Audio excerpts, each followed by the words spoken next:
Boa noite a todos. Muito legal estar aqui com vocês nessa noite de sexta-feira. Mais uma exposição espírita pela página da Sociedade Espírita Paz, Amor e Caridade. E hoje o tema é Jerônimo Mendonça, o gigante deitado. E a gente já vai saber por que ele levava esse apelido de gigante deitado, que ele foi a condução dele durante toda a vivência dele nesse plano. Então vamos esperar o pessoal vir chegando para a gente ir compartilhando a live. Quem chega dá um oi. Deitado. E a gente já vai saber por quê. Boa noite, Raquel. Boa noite, João Lauro. Boa noite, Carla, Rodrigo, Mary, Benoni, Drica. Legal, obrigado por estarem todos aqui com a gente. E hoje a gente vai falar desse fenômeno chamado Jerônimo. Jerônimo Mendonça. Mas para a gente poder começar o trabalho da noite de hoje, eu vou só ajeitar aqui um pouquinho a câmera. Ó, ao vivo é assim mesmo, a gente vai ajeitando e vai fazendo. Para a gente poder começar o trabalho da noite de hoje, eu vou pedir para todos vocês, onde vocês estiverem, na sua casa, no seu lar, na sua cama, na sua cozinha, na sua sala de estar, o que você tiver aí, vamos acelerar nossas mentes, vamos descruzar os braços, descruzar as pernas. Quem quiser fechar os olhos e se concentrar nesse momento, se concentre na imagem de Jesus, olhando por nós.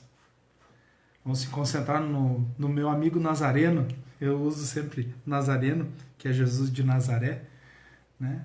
Vamos se concentrar na imagem de Jesus olhando por nós nesse momento, em que nessa noite fria, aqui nos encontramos para fazer mais uma vez esse trabalho tão maravilhoso, que é levar um pouquinho de uma palavra de esperança, uma palavra de fé às pessoas, e que a gente possa, todos nós, compartilharmos dessa energia,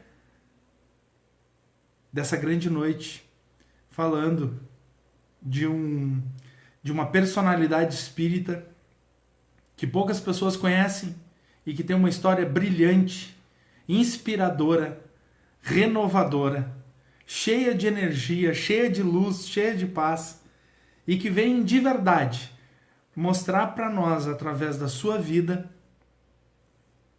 o que a gente precisa fazer para a gente poder entender o nosso chamado.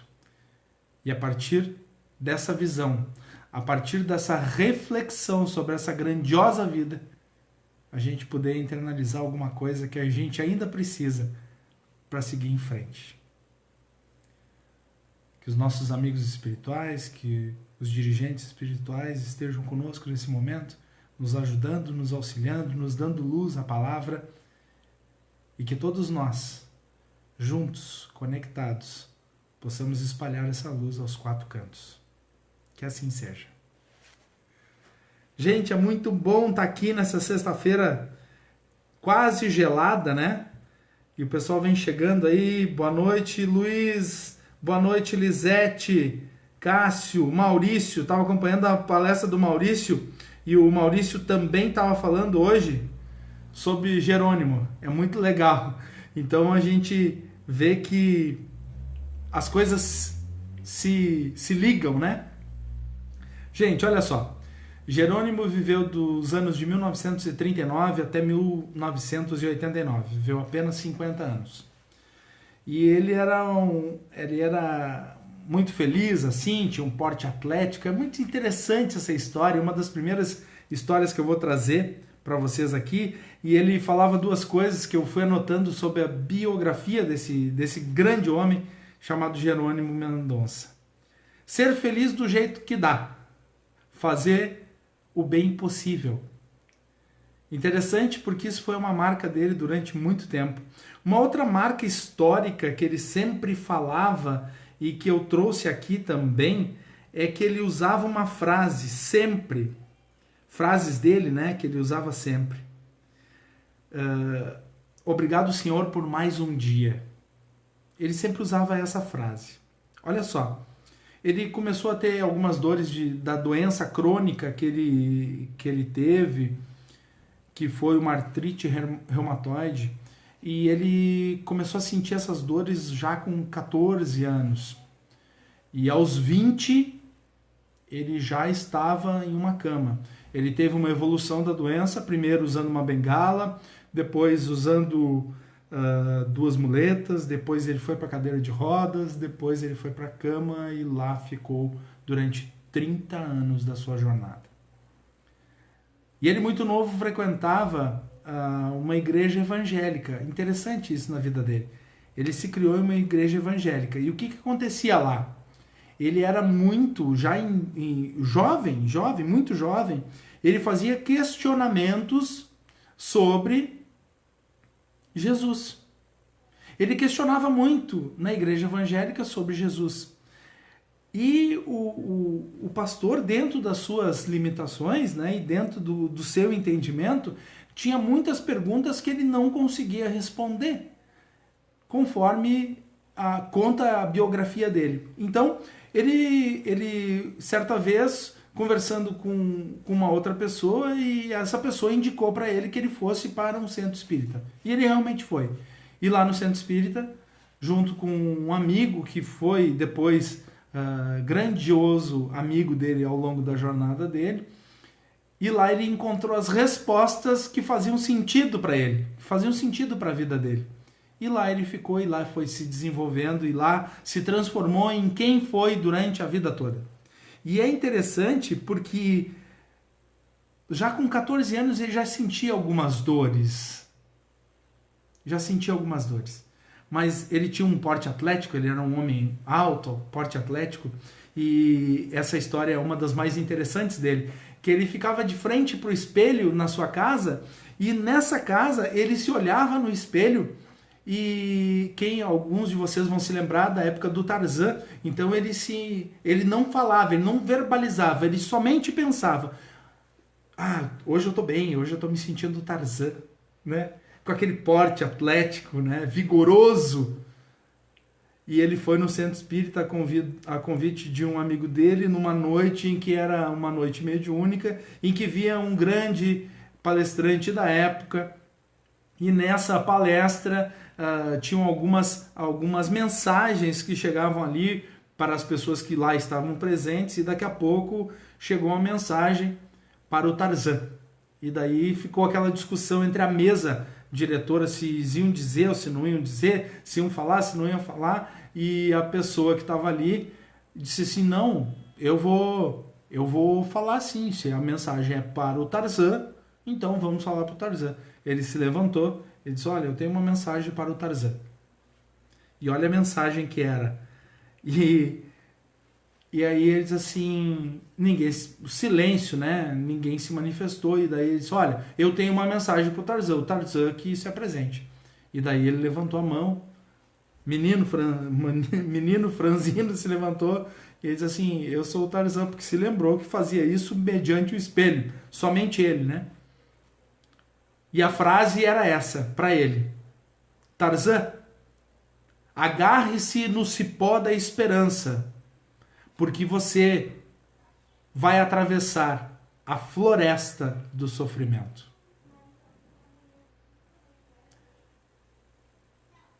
E daí, a partir desse momento, nas semanas e nos meses que se sucederam, a dor foi um convite inevitável. A dor primeiro convidou ele a andar de bengala. Logo após, a dor convidou ele para andar de muleta. Logo após, a dor convidou ele para sentar numa cadeira. E logo após, a dor colocou ele numa cama, numa espécie de uma cama. E lá ele ficou por 30 anos. E daí a gente diz assim: o que Jerônimo fazia? Jerônimo conseguiu uma Kombi na época, porque daí ele dava palestras espíritas. em tudo que ele vivia no centro espírita. De manhã, de tarde, de noite. O que tinha acontecendo no centro espírita, lá ele estava. Então ele se tornou um expositor espírita. E sendo expositor espírita, o único jeito de levar ele para as exposições espíritas era numa Kombi. Então ele tinha uma Kombi que botava a cama dele, a maca dele para dentro da Kombi, o primo dirigia e uma pessoa cuidava dele. Certa vez, de tanto ele andar para cima e para baixo, ele andou nos 4 cantos desse país de Kombi. De Kombi. A mãe dele, mãe de 11 filhos, ele era o 9º. Certa vez, quando ele chegou em casa, a mãe dele disse assim para ele: Jerônimo, me diz uma coisa, eu tenho um filho aleijado? Ele disse: sim, mãe, tem, sou eu. Aí ele disse assim: pois é, você é o único filho aleijado que eu tenho, né? Sim, sou eu, o único filho aleijado. Pois é, você é o único filho aleijado que eu tenho, é o único que não sossega em casa. Porque ele estava sempre trabalhando, sempre levando a doutrina aonde quer que fosse, de Kombi. Botava ali a sua maca, a sua cuidadora que acompanhava e o primo que dirigia a Kombi, e vamos embora. E assim, Jerônimo, além de tudo isso, Jerônimo escreveu, ou ditou, né? Porque a verdade ele ditou 6 livros. 6 livros. O nome dos 6 livros: Crepúsculo de um Coração, Cadeira de Rodas, Nas Pegadas de um Anjo, Escada de Luz, De Mão Dadas com Jesus, 14 anos depois. Foram 6 livros ditados por ele, em que a professora da escola entendeu a sua tarefa também, e dentro desse contexto em que ele ditava livros, ele escreveu isso. E vamos mais além, olha só, ele fundou 2 centros espíritas, Ceareiros de Jesus e Manuel Augusto da Silva, além do Lar Espírita Pouso do Amanhecer e a Gráfica Espírita Caibar Schutel. Mas olha só que interessante, no Lar Espírita Pouso do Amanhecer, ele começou a fazer as obras e tudo com doação de pessoas e pessoas que frequentavam, enfim. E dentro dessas doações, o Lar Espírita Pouso do Amanhecer teve uma hora que parou, não tinha mais recursos para fazer. E o Lar Espírita Pouso do Amanhecer, que ainda existe hoje, é uma creche hoje, na época abrigava crianças abandonadas, órfãos. E daí ele foi conversar com Chico. E daí, nessa conversa com Chico, ele chegou lá e Chico falava muitas vezes por parábolas. E daí a gente consegue entender um pouquinho de alguém que já passou há muito tempo atrás aqui nessa terra, que também falava por parábolas. Talvez a gente se lembre, há mais ou menos uns 2000 anos, passou um senhor, uma pessoa muito incrível, que falava com parábolas. E Chico tinha isso de falar por parábolas. E é interessante porque, olhando a biografia de Chico e essas interações que tinham com outros espíritas e com outras pessoas, e ele sempre falava dessa forma. Daí quando Jerônimo, que era muito amigo de Chico e muito amigo de Divaldo, chegou lá para falar, e ele disse que estava triste naquele dia porque o Lar Espírita Pouso do Amanhecer, que abrigava as crianças, que naquela época estava sendo construído, não tinha mais recurso para ir adiante. E daí Chico disse assim para ele: vamos fazer uma prece para Jesus, vamos pedir que Jesus nos ajude. E eles fizeram a prece. Logo depois que fizeram a prece, Chico disse assim para ele: olha, você sabia que teve um rapaz cabeludo chamado Roberto, e ele veio fazer um show aqui, e ele veio aqui falar comigo. E ele foi uma conversa muito interessante. E Chico ali encerrou aquele assunto. E eles continuaram conversando e tal, e depois Jerônimo foi embora. Mas indo embora para casa, ele ficou pensando assim: por que Chico me falou uma coisa para a gente rezar para Jesus e depois falou do Roberto? O que tem a ver uma coisa com a outra? E ele ficou matutando sobre isso. E naquela época não tinha a comunicação que a gente tem hoje, não tem Google, não tem nada. E da cidade onde eles estavam, no outro dia eles saíram em caravana em direção ao Rio de Janeiro, porque descobriram que lá o Roberto Carlos ia fazer um show. E eles foram. Mais de 600 quilômetros de Kombi. Diz as passagens que foram quase 3 dias de viagem até chegar ao Rio de Janeiro. E quando chegaram no Rio de Janeiro, eles disseram assim, o primo dele disse para ele, mas Jerônimo, nós não temos nem os ingressos para entrar. E ele disse, pois é, porque eles só tinham a gasolina de ida até a cidade do Rio de Janeiro. E daí eles chegaram lá e disseram assim, bom, vamos fazer o seguinte, vamos fazer que nem o Chico nos falou, vamos fazer uma prece para Jesus.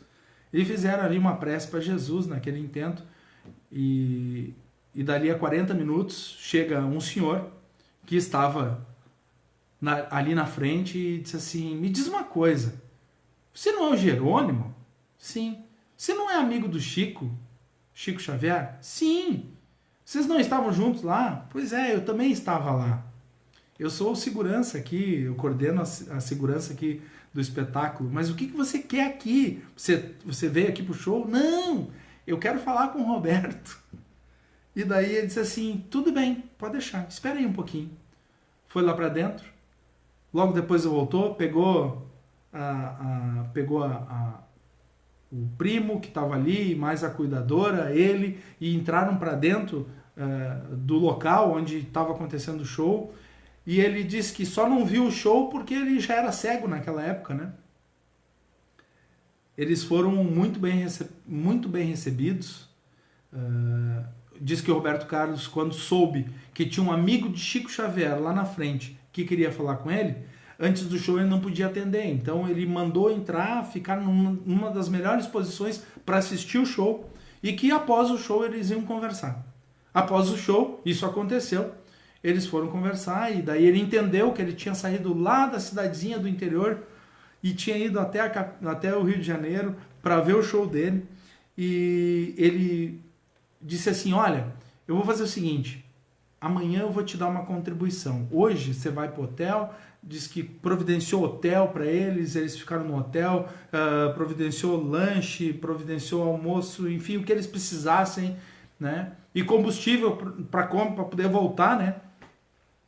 E daí no outro dia de manhã eles se encontraram e naquela manhã ele entregou um envelope para o Jerônimo.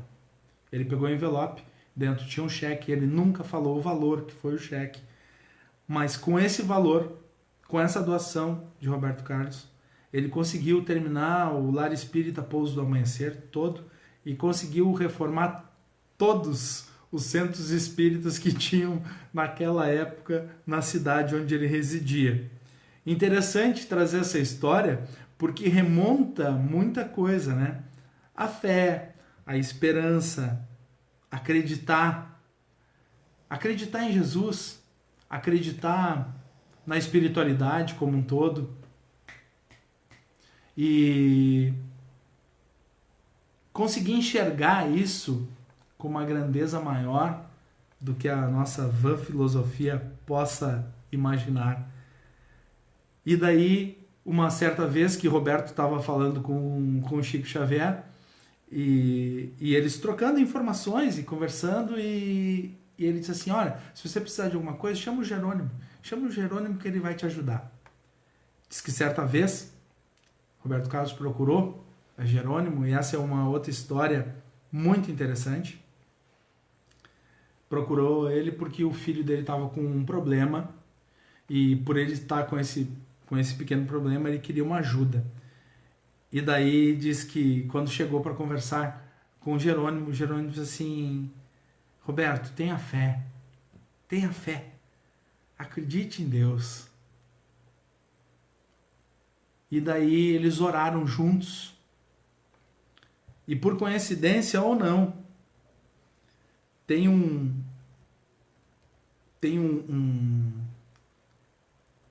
uma coisa que ficou escrita na história, que eu vou comentar agora com vocês.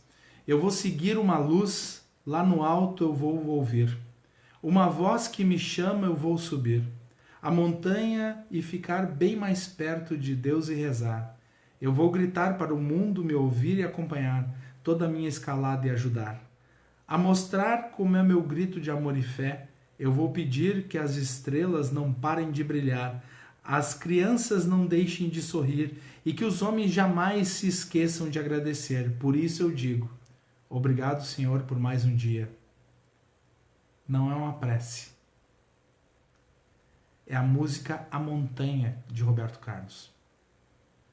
Interessante, porque no refrão, obrigado, Senhor, por mais um dia. Não se tem certeza absoluta que Roberto e Erasmo fizeram essa música juntos, mas foi na mesma época. Obrigado, Senhor, por mais um dia. Interessante, né? Para a gente parar e pensar, para a gente entender os caminhos da fé, para a gente entender os caminhos da espiritualidade, para a gente poder de verdade entender a nossa essência. Porque a gente se olha no espelho e a gente acredita num bando de coisa. A gente acredita que a gente é isso, que a gente é aquilo. Na verdade, nós somos uma alma peregrina nesse mundo atual. Nós estamos aqui de passagem. E a passagem desse homem chamado Jerônimo Mendonça é uma passagem inesquecível. Em 50 anos. E ele falava uma coisa que era muito verdadeira. Falando das obras, falando de tudo, ele falava da história de Chico Xavier, que ficou 60 anos. Que 60 anos para Chico Xavier foram apenas 6 minutos para a espiritualidade. Aí a gente consegue ter uma noção real e exata do que nós somos. Infinitamente pequenos, mas acreditando muito no trabalho, na fé. Obrigado, Senhor, por mais um dia. Eu sempre faço as minhas preces de manhã e de noite, todo dia. E eu sempre agradeço por estar aqui, por estar vivo, pela minha saúde, pela minha família, por tudo. Quantas vezes a gente deixa de agradecer, de fazer o óbvio, que é agradecer? Porque afinal, se a gente olhar esse homem, ele ficou 30 anos numa cama, e daí certo dia perguntaram para ele sobre felicidade. E é uma das coisas que mais me chamou a atenção. Perguntaram para ele num programa: Jerônimo, o que é felicidade para você? Felicidade para mim, que estou deitado há 30 anos, seria virar um pouquinho de lado.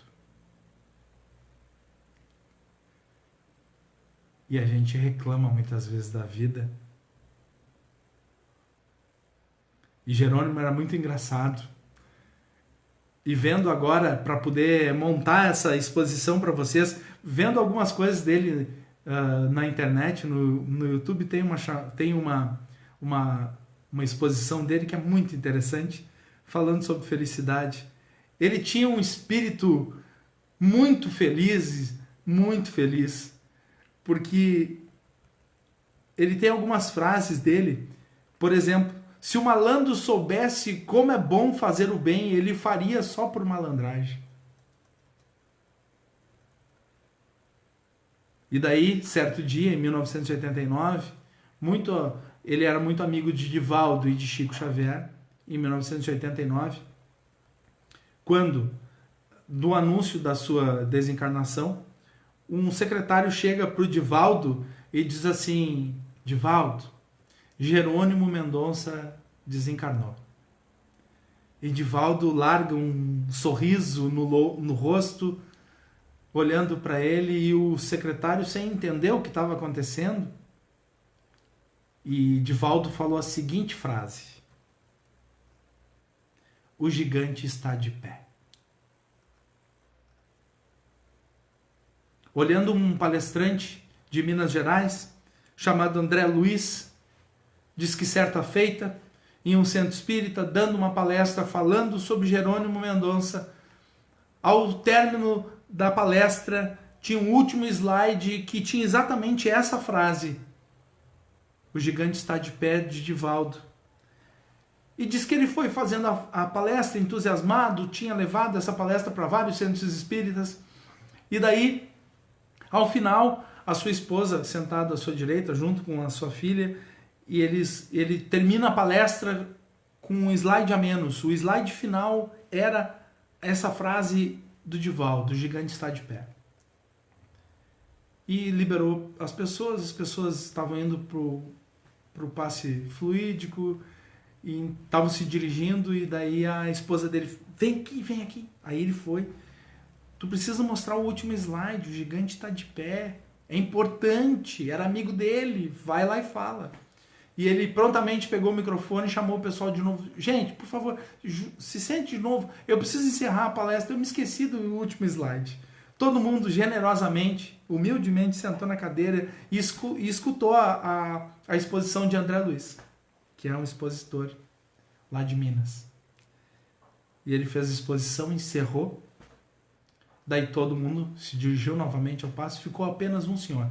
Cerca de 10, 15 minutos depois só tinha um senhor lá, sentado ainda. E daí ele se dirigiu a esse senhor e perguntou: o senhor está bem? O senhor está precisando de alguma coisa? Ele disse: moço, eu sou médium.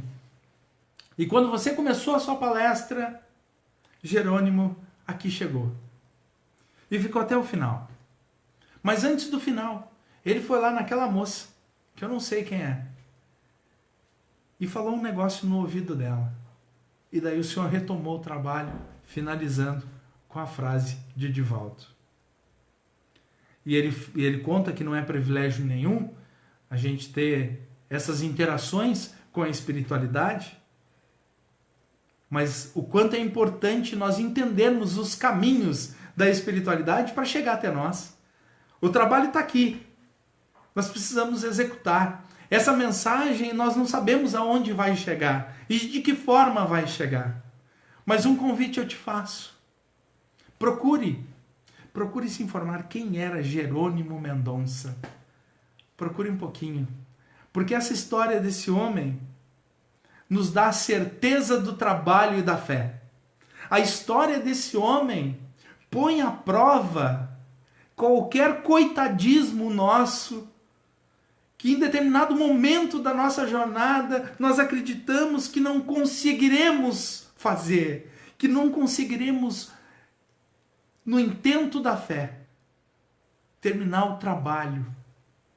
Aquele trabalho que chega na nossa frente e diz: olha, tá aqui. Você acordou, então como você acordou, esse trabalho é seu. Vai lá e faz o seu melhor. O seu melhor, nas suas condições humanas, dentro das suas limitações, mas faça. Não deixe de trabalhar. O trabalho, sim, ele nos traz essa dimensão do quanto nós somos vistos, de quanto nós somos assistidos pela espiritualidade e que nós não temos noção. Passa despercebido por nós. O convite está feito. Quando eu me recordo, quando cheguei no Centro Espírita, que eu entendi que precisava trabalhar e que esse era o caminho, confesso que por várias vezes eu fraquejei. Por várias vezes eu fiquei assustado. Por várias vezes pensei em desistir. E é óbvio, quando a gente chega num lugar e que a gente é muito bem recebido, que a gente acha que é o nosso lugar, mas daí nós entendemos que a gente precisa trabalhar, isso assusta. E o gigante deitado nos ensinou, que o trabalho está posto. E é de Kombi, 600 quilômetros de Kombi. Nós estamos falando de quantos anos atrás? De 50 anos atrás? Se ele morreu em 89, no mínimo 31 anos. Era o veículo de locomoção. Mas era assim que ele trabalhou. A cama foi o seu espetáculo. O que é felicidade? Felicidade para mim, que estou deitado há 30 anos, seria virar um pouquinho de lado. E com essa mensagem, a gente encerra a exposição de hoje. Obrigado. E agora nós temos uma prece de encerramento que eu separei aqui para nós.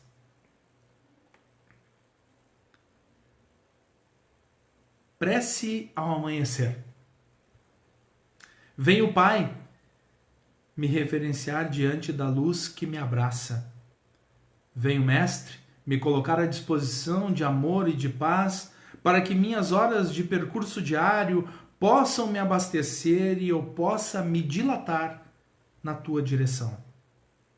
Venho no íntimo de mim mesmo pedir-te a proteção e o esclarecimento em tarefas que me permitiram dilatar minha esperança na reconstrução de minha alma e na do mundo que me acolhe.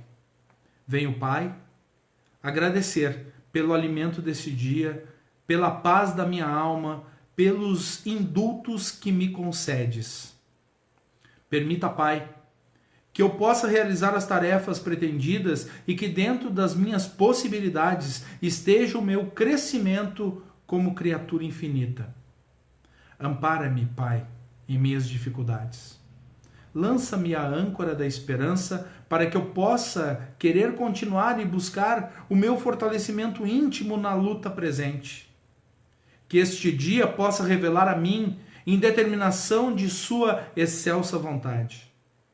Que eu possa ser o amigo, o irmão e leve a paz, a compreensão e a esperança aos sofredores e àqueles que te esqueceram. Que meus passos me conduzam à plena contemplação de minha alma. Que eu consiga me fazer humilde e caridoso diante de mim mesmo e das almas que me envolvem. Que acima de tudo, Pai, que eu possa ser sempre um filho teu e te buscar naqueles que te colocastes à prova. Que a luta diária seja o meu alimento espiritual, trazendo-me as frequências ideais de ser eterno. Ajude-me a vencer a mim mesmo, a atenuar minha culpa e acolher a todos com amor, a empreender mais essa caminhada, entendendo que tudo que me abastece é por ti, tocado, e dentro de mim possa ser consubstanciar a união pretendida. Ampara-me, Pai, para que eu chegue à noite e possa novamente ter diálogo amigo e confortador. Que meus passos cumpram exatamente o percurso pedido por mim, e em cada momento da minha caminhada eu jamais me esqueça que estás a me amparar e proteger. Que assim seja. Emmanuel, psicografia de Francisco Cândido Xavier. Com essa mensagem, encerramos a nossa exposição espírita de hoje. E que uma palavra, que uma frase tenha feito sentido para você na noite de hoje. Que alguma coisa tenha tocado o teu coração, tua alma. E que você possa sair daqui melhor do que aqui chegou. Que assim seja. Uma boa noite a todos, gratidão imensa por todos que acompanham o trabalho. Um bom final de semana, leve essa energia, essa paz, essa alegria, essa felicidade a todos que rodeiam a sua existência. Beijo no coração e até a próxima.